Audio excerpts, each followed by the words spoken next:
allons voir comment importer des utilisateurs dans Canboard. Alors, on a vu précédemment qu'en cliquant sur l'icône correspondant à notre profil, eh bien, on avait la possibilité de gérer des utilisateurs. Donc, je vais cliquer sur l'item correspondant à la gestion des utilisateurs. Pour le moment, on remarque qu'il n'y a qu'un seul utilisateur, c'est vous en tant qu'administrateur de l'instance Canboard.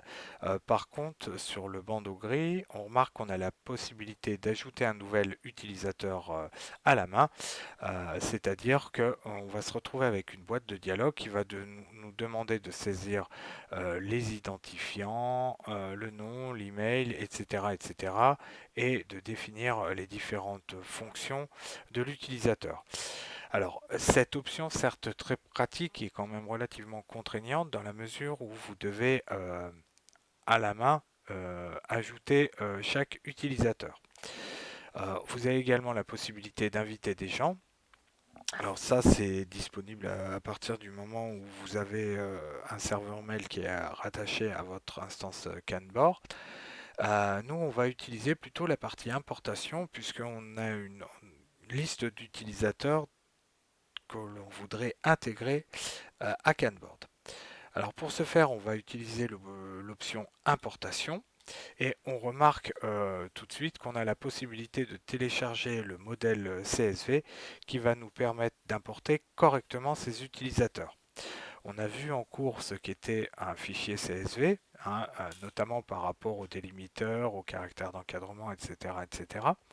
Et donc nous, ce qu'on va faire, c'est qu'on va utiliser le fichier CSV qu'on a travaillé en cours pour justement ajouter les différents utilisateurs à notre instance Canboard.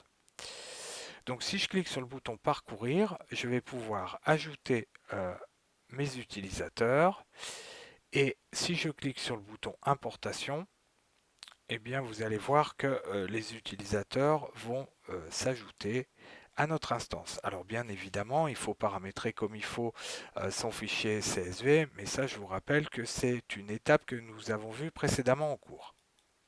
Donc si je clique sur le bouton importation, eh bien vous remarquez que les personnes ont été ajoutées à notre instance Canboard et que par conséquent, eh bien, elles sont potentiellement susceptibles de se connecter à Canboard. De la même manière, c'est des personnes qu'on pourra ajouter à nos différents projets et pour lesquels on pourra assigner des tâches.